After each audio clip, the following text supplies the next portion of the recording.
Good afternoon, ladies and gentlemen. Pajama Joe here with another fragrance review. Today I'll be reviewing a fragrance that is pretty special to me because it was one of the first fragrances that I had purchased when I started collecting fragrances. And the fragrance I decided to wear today was Oud Imperial by Paris Monte Carlo. This was one of my most recent purchases, and I'm super happy that I got this fragrance.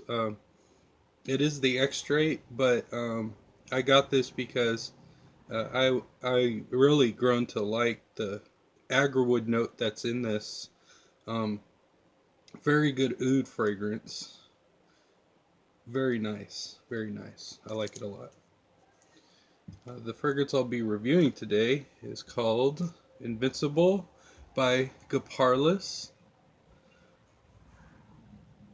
This was one of the first fragrances that I'd purchased. I'm really glad that I did because apparently, as far as I know, it's been discontinued for a little while, and I'm not sure if you're going to be able to do some research online and you might come across this. I'm not sure how that's going to work because I know that there's some fragrances that have been discontinued that you can still find in some stores. Like Versace's The Dreamer. Apparently, that's been reformulated or discontinued or something like that, but and they're still selling it in some stores. So I don't know if this is like that where you can still find it in certain places. I'm not sure, but I've had this fragrance in my collection for going on about 5 or 6 years now, and I really like this. This is the box. It's got a real nice chrome color with the blue and black stripe right here. This is the it's made in France, and it is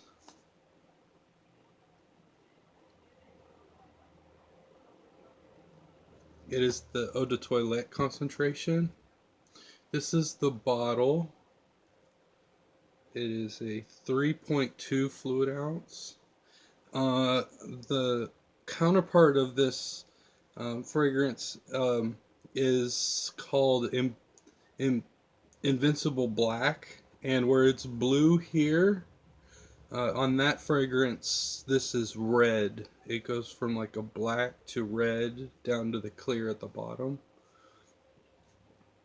This says Invincible right here on the side, right there. I do not know the year that this came out or the perfumer's name, but I own a couple fragrances that geparlys, the house of geparlys, has put out. There's a couple fragrances of that house that I have. Um, I think they did a very nice job with this one. Uh, I'm going to read you off the notes uh, that that this consists of. The top notes are bergamot, apple, cardamom, and grapefruit. The heart notes are rosemary, spindrift, geranium, and gallic wood. And the base note is driftwood, moss, amber, and musk. When you smell this fragrance, what you are going to get is a very nice and rich apple. That's the note that this fragrance is main player is the apple. Um, I think that there might be a slight bit of woodiness to this in kind of like the background. So what it does is you have the top that's very strong alcohol on the top note, but after that goes away, what lies under the top note is the apple and not so much citrus. There's bergamot and grapefruit in this, but there's really not a whole lot of citrus in this fragrance. Actually, I don't think there's any. Um, but you get like an apple woodiness at the top and at the start of the heart.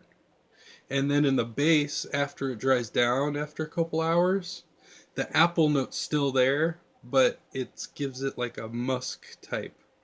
Um, as the scent lingers on your skin for a while, then it just settles right into a musk. But I think they added that bit of woodiness to the chemical that gives off the woody scent to give it a little bit of lasting power in the lifespan of this fragrance. But all in all, I'd say that this is a pretty nice fragrance. It, from what I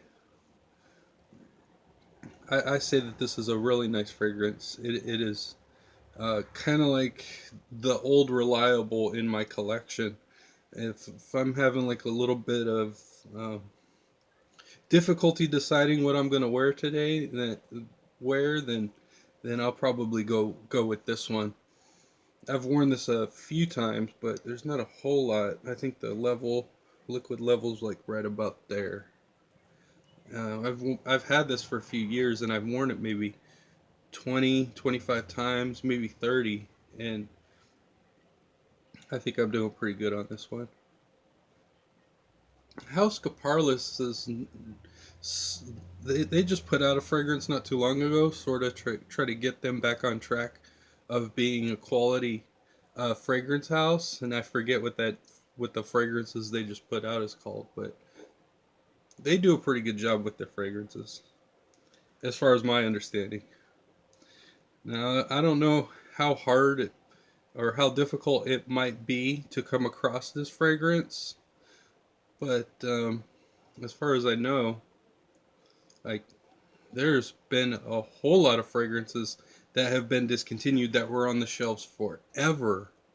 Like back in the early 2000s, the shelves were just stockpiled full of fragrances, and now basically there are very few of those old timers left to purchase.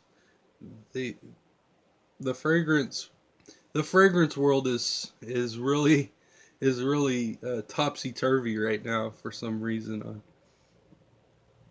on things like that. But yeah, Invincible by geparlys is a very nice fragrance. I'd say that you might be able to get maybe 5 to 6, maybe 6 to 6.5 hours of projection about maybe a foot and a half to 2 feet away when you apply this. But it depends on how you wear it, because if you want to experience like the true top of a fragrance, then you spray it really close to the target and get the point um, with some wetness, and then you'll be able to detect the top note very well. When you apply it at a distance from your body, then it takes a little bit of time for it to travel to the point that you spray it towards, and that sort of um, 86 is the top note, and it just goes straight to the heart. So if you want to find out what the top of a fragrance is, then you spray it really close to the point, and then you'll experience the top note very well, very well. But yep, I'm going to try to get in a couple more reviews here in a little bit. But this this was a fragrance that I felt that needed a very honest and positive review, because I have not seen any fragrance reviews about this cologne. Um, I don't know why that is. Why nobody has reviewed this one yet. So I'd say I'm pretty proud to be the first one to review this fragrance. It's a really nice one. Well, that's all the time I'm going to be talking about this fragrance today. Um, Thank you for watching my video, everybody. Have a nice day.